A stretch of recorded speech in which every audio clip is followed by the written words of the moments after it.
Elias Kern sat at the bottom of a 15-foot shaft carved into solid snow, watching ice crystals fall through the circular opening above while the wind howled across the ridge. The other prospectors were burning through their firewood supplies in desperate attempts to keep their tents warm, but Elias needed only a handful of kindling to maintain comfort in his snow cylinder. Before we begin, let us know where you're watching from, and if frontier survival stories like this move you, hit that subscribe button, because tomorrow's tale is even more impossible than this one.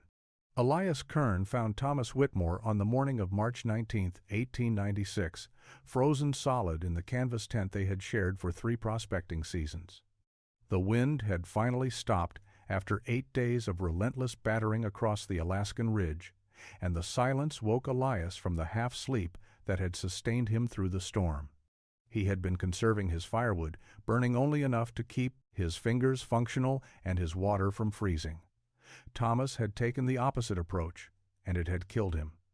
The tent sagged inward where snow had accumulated against the canvas. Elias pushed through the entrance and saw his partner sitting upright against his bedroll, wrapped in every blanket they owned, his face gray and still. The small sheet metal stove between them held nothing but ash. Thomas had burned everything combustible over the final 2 days. The wooden boxes that held their supplies, the spare tent poles, even the handle of his spare shovel. It had not been enough. Elias pulled Thomas's journal from inside his coat.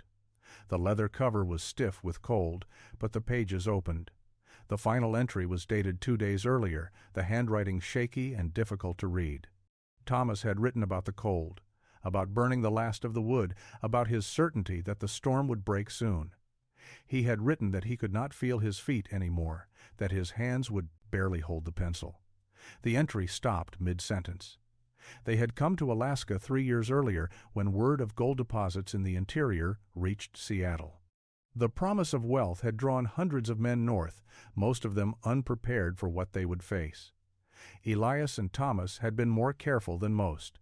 They had purchased good equipment, studied maps, talked to men who had survived previous winters in the territory. They had believed they understood the risks. The ridge where they had established their claim rose above the tree line, a windswept expanse where snow accumulated in depths measured in feet rather than inches.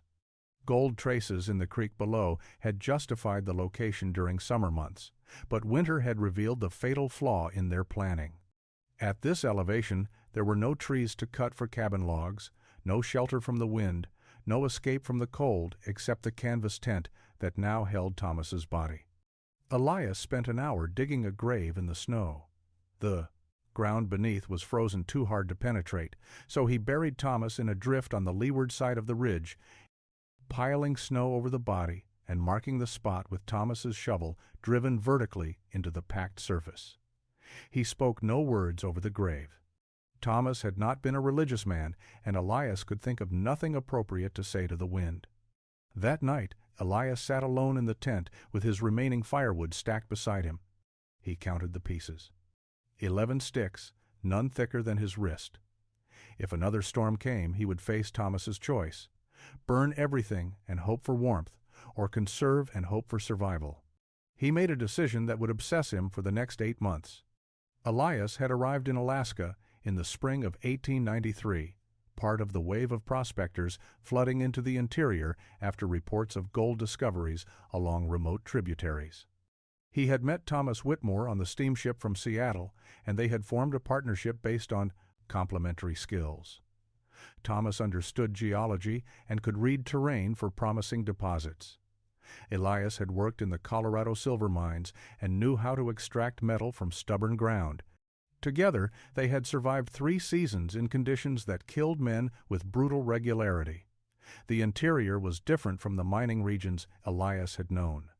Colorado had trees for timber, moderate winters, and established supply routes. Alaska offered none of these advantages. The men who came north brought everything they needed on their backs or paid exorbitant prices to have supplies hauled by pack train. Those who worked above the tree line faced additional challenges that no amount of preparation could entirely overcome. The ridge where Elias and Thomas had staked their claim sat at an elevation where winter snow accumulated to depths of 10, 15, sometimes 20 feet. The wind that swept across the open terrain was constant and merciless, carrying temperatures that dropped to 30, 40, 50 degrees below zero during the deepest winter months. In such conditions, standard shelter methods became inadequate in ways that often proved fatal. Most prospectors used canvas tents identical to the one Elias now occupied alone. The tents were portable, relatively lightweight, and could be erected quickly, but canvas provided almost no insulation. A tent in -30-degree weather was merely a windbreak, a thin barrier that did nothing to retain heat. Men burned enormous quantities of firewood trying to warm tent interiors, and even then, they woke to frost on the inside of the canvas and ice in their water buckets. Log cabins were the preferred shelter at lower elevations where timber grew, but above the tree line there were no trees to cut. Some prospectors hauled lumber up from valleys below, but the effort required to transport enough boards for even a small cabin was prohibitive. Snow caves had become the alternative shelter method for high country work. Dig horizontally into a snowbank, hollow out a chamber, and rely on the snow itself for insulation. Elias had built snow caves during his first 2 winters in Alaska. They worked adequately when constructed properly, providing shelter warmer than a tent. But snow caves had a fundamental weakness. The horizontal tunnel design created a roof that bore the full weight of the snow above it. If the roof was too thin, body heat from inside would weaken it until it collapsed. Elias had helped dig out 2 men from collapsed snow caves during the winter of 1894. One survived with broken ribs, the other suffocated before they could reach him. The pattern was clear. Tents provided inadequate insulation. Snow caves were unstable. Log cabins were impossible without timber. Yet men continued using these methods because no alternative existed. They accepted the deaths as inevitable.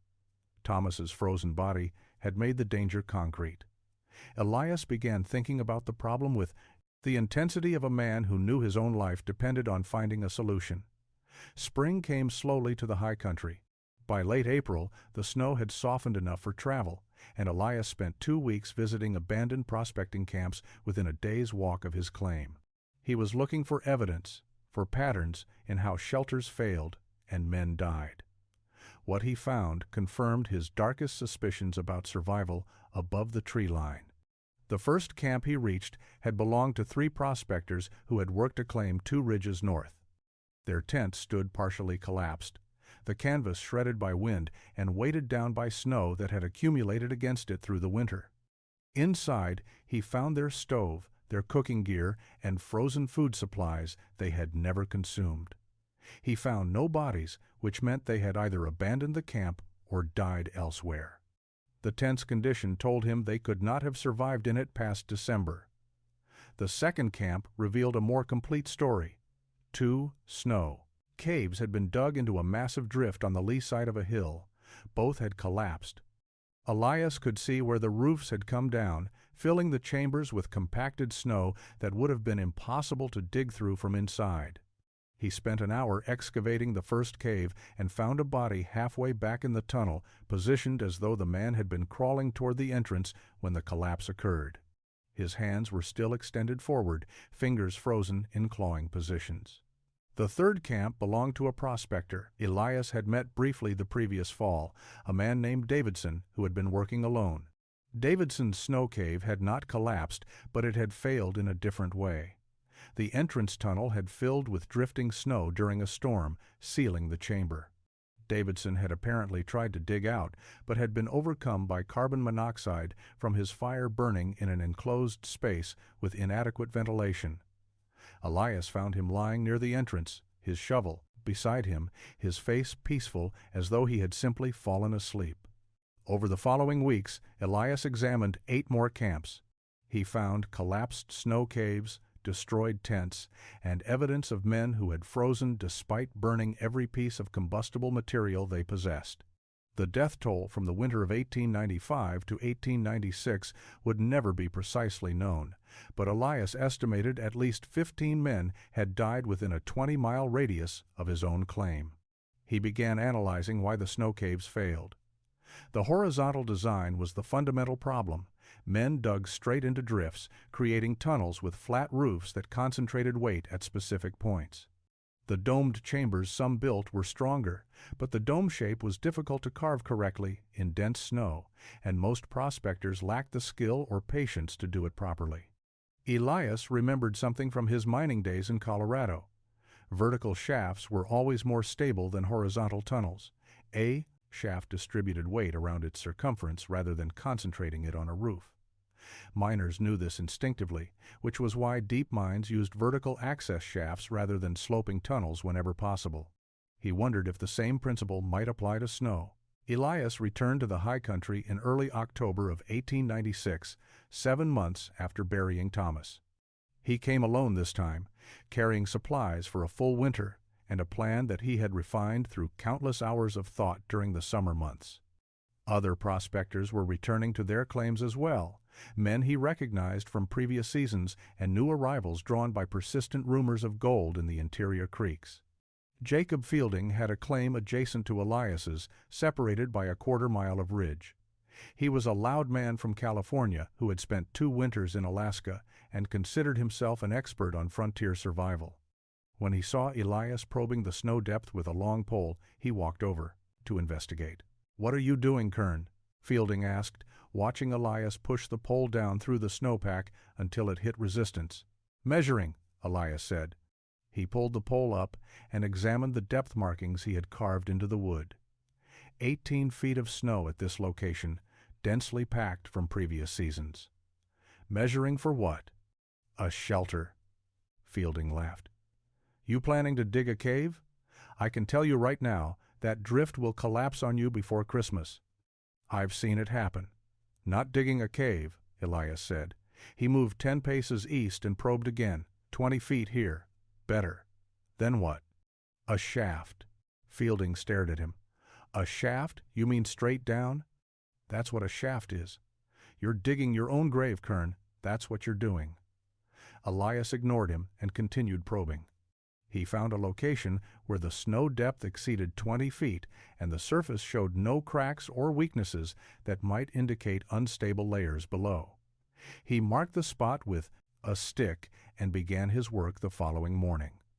He started by cutting a circle 3 feet in diameter into the surface snow. The top layers were relatively soft, accumulated from the previous winter and not yet compressed by time and weight. He removed the snow in cylindrical sections, lifting each piece out and tossing it aside. By midday, he had excavated down 4 feet, and the work was becoming harder. The snow at greater depths was different. Years of accumulation had compressed it into dense layers that required significant effort to cut and remove.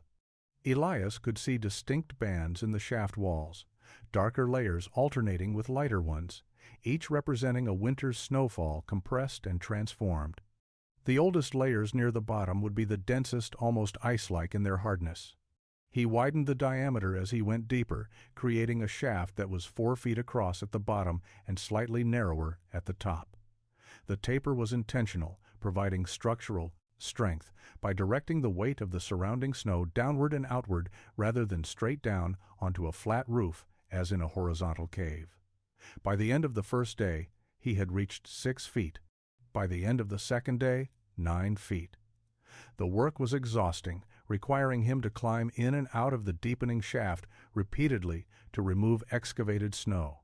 He fashioned a simple bucket from canvas and rope, lowering it down to fill and then hauling it up to empty. Other prospectors stopped by to watch. Most thought he was wasting valuable prospecting time on a doomed project. Jacob Fielding returned on the 3rd day and peered down into the shaft, which now extended 12 feet below the surface. "It'll collapse," Fielding predicted. "Maybe not today, maybe not tomorrow. But it'll come down on you." Elias continued digging. On the 4th day, Elias reached 15 feet and stopped digging downward. The shaft had taken on a precise geometry that pleased him in ways he could not fully articulate.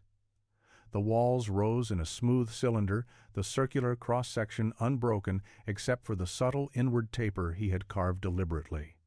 He ran his hand along the surface, feeling the density of snow that had been compressed over years into something closer to ice than powder. The diameter at the bottom measured 4 feet across, wide enough for him to lie down comfortably, narrow enough that the surrounding snow provided maximum insulation with minimum interior volume to heat. At the top, the opening measured 3.5 feet, creating a slight funnel shape that directed any falling snow toward the center rather than allowing it to accumulate on one side and create uneven weight distribution. He spent the next 2 days refining the walls. Using the flat blade of his shovel, he smoothed away irregularities, carving the surface until it was uniform from top to bottom. The smoothing served a practical purpose beyond aesthetics. Rough surfaces created stress concentration, points where cracks could form. Smooth surfaces distributed pressure evenly around the entire circumference. The stratified layers in the walls fascinated him. He could count at least 12 distinct bands, each representing a winter's accumulation. The oldest layers at the bottom were dark and dense, compressed under the weight of everything above them. The newest layers near the top were lighter, still retaining some of the crystalline structure of recently fallen snow. The gradation told a story of time and pressure transforming one material into another. For the floor, Elias used his boots and a flat board to pack the snow into a hard, level surface. He created a shallow depression in the center, 6 inches deep and 2 feet across, for his fire pit. Around this, he arranged flat stones he had carried up from the valley below, creating a barrier that would protect the snow floor from direct heat. The rope system required careful thought. He needed a way to enter and exit the shaft, but the rope had to be anchored securely enough to hold his full weight repeatedly. He selected a spot on the ridge 30 feet from the shaft opening and dug down until he reached older, denser snow. Here, he drove 2 wooden stakes horizontally into the snow, burying them 3 feet deep and packing snow around them until they were locked in place. He tested them by pulling with all his strength. They held. He tied his rope to the stakes and dropped the other end down the shaft. The rope hung straight down the center, easily accessible from the bottom. He climbed down and up 3 times, testing the system under real conditions. Each time, the stakes held firm and the rope showed no signs of stress. Jacob Fielding visited that evening and looked down into the completed shaft. "Give it a week," he said. "You'll be dead or living in a tent like the rest of us." Elias said nothing and began moving his supplies into the cylinder. The storm arrived on November 7, 1896, with a ferocity that even experienced prospectors had rarely witnessed. Elias woke before dawn to wind that howled across the ridge with enough force to shake the tent where he had been storing his remaining equipment. The temperature had dropped overnight from -10 to -25, and the sky to the northwest showed the dark gray mass of the approaching system. He spent the morning securing everything on the surface, burying supply caches under snow markers, and making final preparations. By noon, the wind had increased to speeds that made standing upright difficult.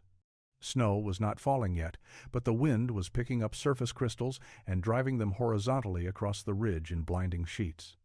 Elias could barely see 50 feet in any direction. He descended into the shaft at 2 o'clock in the afternoon. The moment his head dropped below the surface level, the wind noise diminished to a muffled roar. By the time he reached the bottom, 15 feet down, the sound was distant and abstract, like ocean waves heard from far inland. The temperature inside the shaft was 15 degrees, cold enough that his breath showed vapor, but 30 degrees warmer than the surface. He arranged his supplies methodically, bedroll and blankets, on a platform he had constructed from his pack and a piece of canvas. Food supplies stacked against the wall.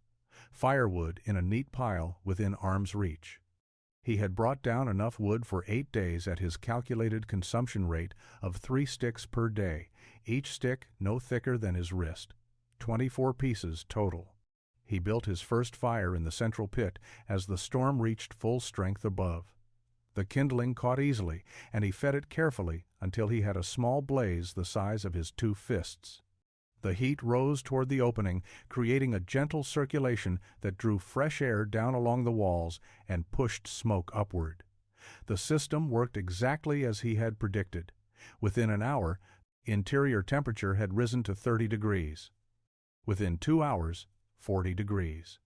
He removed his outer coat and sat comfortably in his wool shirt, watching the fire and listening to the storm rage overhead.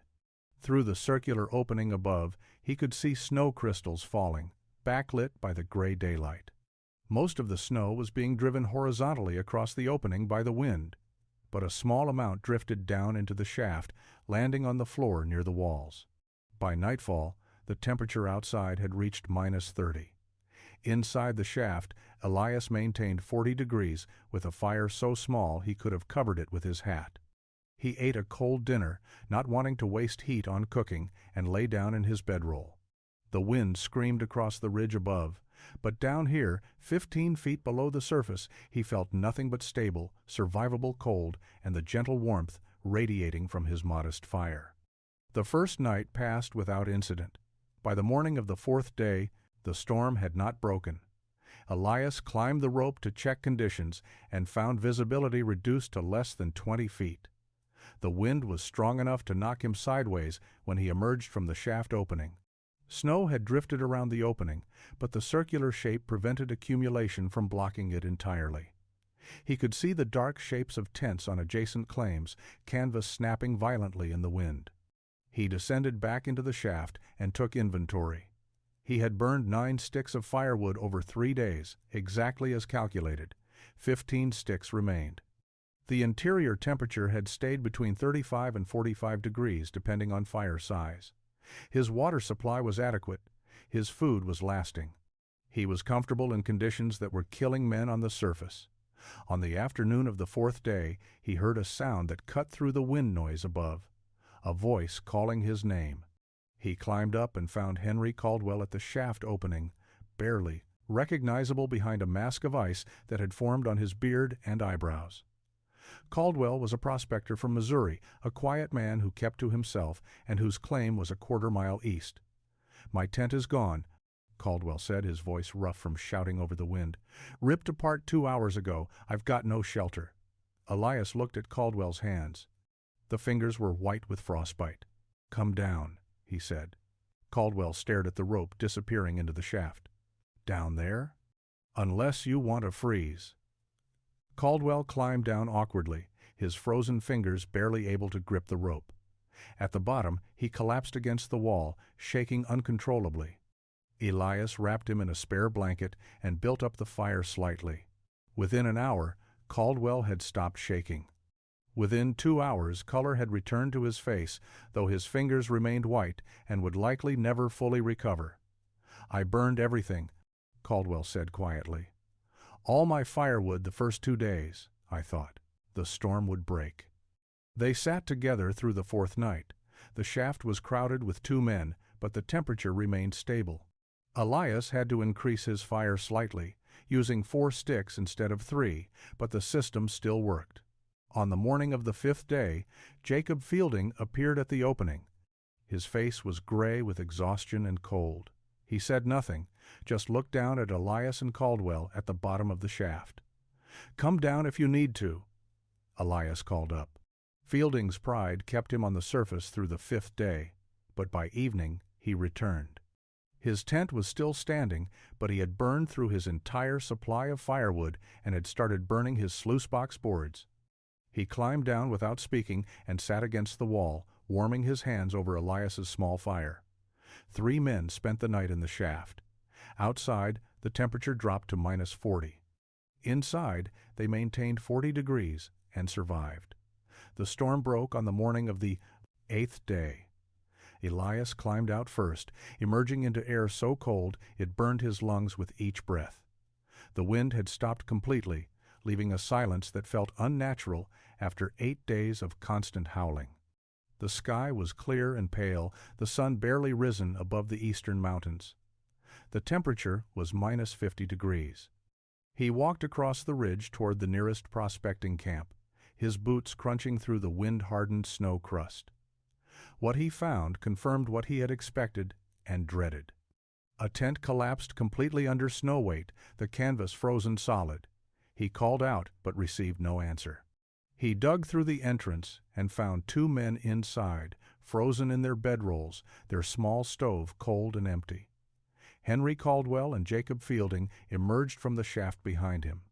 Together, they walked from claim to claim, checking on the scattered prospecting community that had inhabited this section of ridge.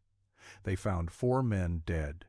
2 had frozen in their tents after exhausting their fuel supplies. 1 had died in a snow cave that had partially collapsed, trapping him in a space too small to generate adequate body heat. The 4th had apparently tried to walk down to the tree line during the storm and had made it less than a mile before the cold and wind overcame him. They found 3 survivors besides themselves. 1 man had managed to keep his tent intact and had burned every piece of wood he owned, including his sluice box, his tool handles, and the frame of his backpack. He had survived but had nothing left except the clothes he wore. Another had built a snow cave that had somehow remained stable through the storm, though he had burned through all his supplies and was suffering from severe frostbite on both feet. The 3rd had spent the 8 days huddled in a supply cache he had dug into a drift, burning candles for minimal warmth and accepting that he would probably die. Over the following 3 days, as the temperature slowly rose to -20, the surviving prospectors gathered at Elias's shaft. They examined it with the intensity of men studying something that had saved lives while their own methods had failed. Jacob Fielding, humbled by his near-death experience, asked detailed questions about the construction process. Henry Caldwell took measurements and made sketches in a notebook. Elias explained the technique without reservation. The importance of snow depth, at least 10 feet and preferably more. The circular cross-section for structural stability. The slight inward taper to direct weight properly. The smooth walls to distribute pressure. The small fire for heat efficiency. The open top for ventilation. The physics that made it work when horizontal caves and surface tents failed. Within 2 weeks, 5 more shafts had been excavated on nearby claims. Each prospector adapted the basic design to their specific needs and snow conditions, but the fundamental principle remained the same. Vertical cylinders carved into deep snow. Simple engineering that transformed a killing environment into survivable shelter. Word spread to other high country camps. The winter of 1897 brought validation on a larger scale. Dozens of prospectors across Alaska's interior high country excavated vertical snow shafts based on descriptions passed from camp to camp. The technique spread through the informal communication network that connected isolated prospecting communities, carried by men traveling between claims and repeated in the supply towns where prospectors gathered to purchase equipment and trade information. Not every prospector adopted the method. Some continued using tents out of habit or stubbornness. Others built snow caves using traditional horizontal designs, either unaware of the vertical shaft innovation or skeptical of its advantages.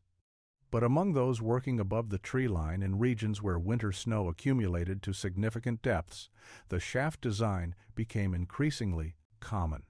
The winter of 1897 was severe, with temperatures frequently dropping below -40 and storms that lasted for days.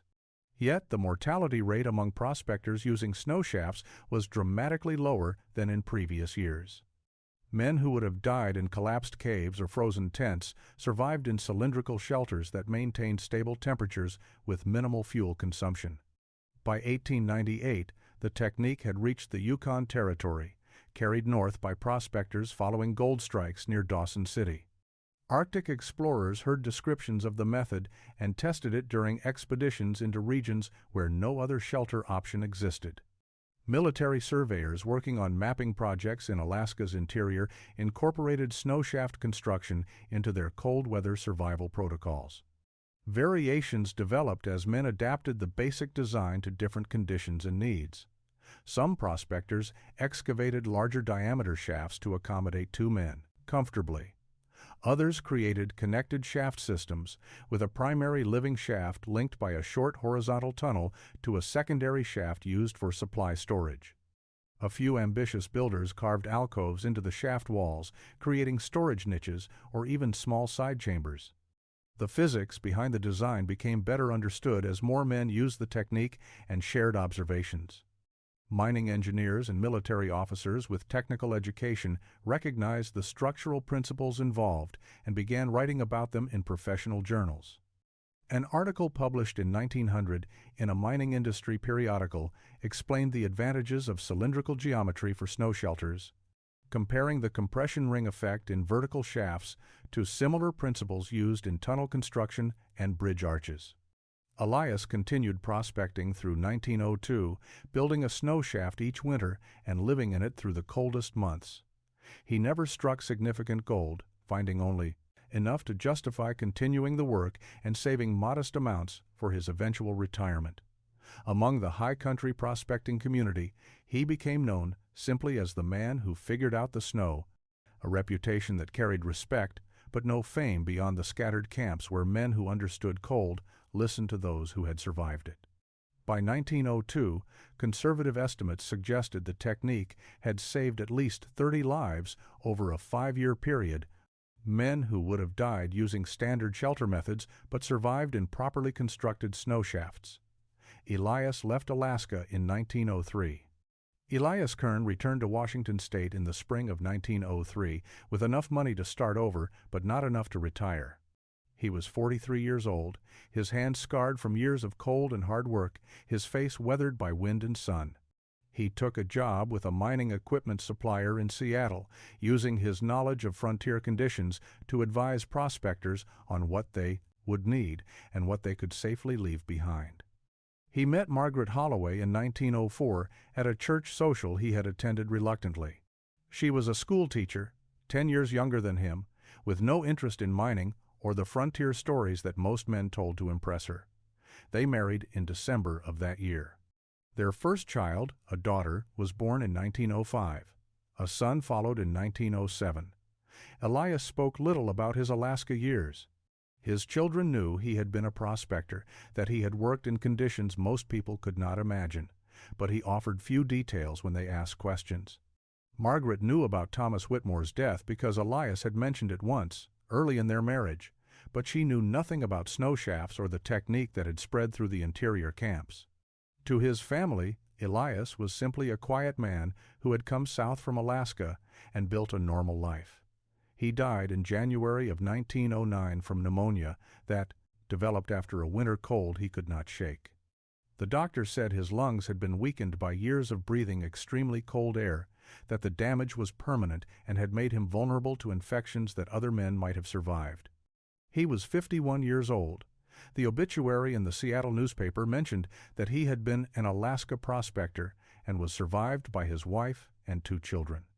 There was no mention of innovations or lives saved, no reference to the technique that had become standard practice in high-altitude camps across the northern territories.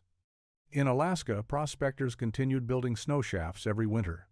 New men arriving in the interior learned the method from those who had been there longer, a transfer of survival knowledge that required no written instructions or formal teaching. By 1910, the phrase Kern shaft had entered the vocabulary of high country prospecting, though many who used the term did not know who Kern had been or that he had died far from the mountains where his innovation continued saving lives.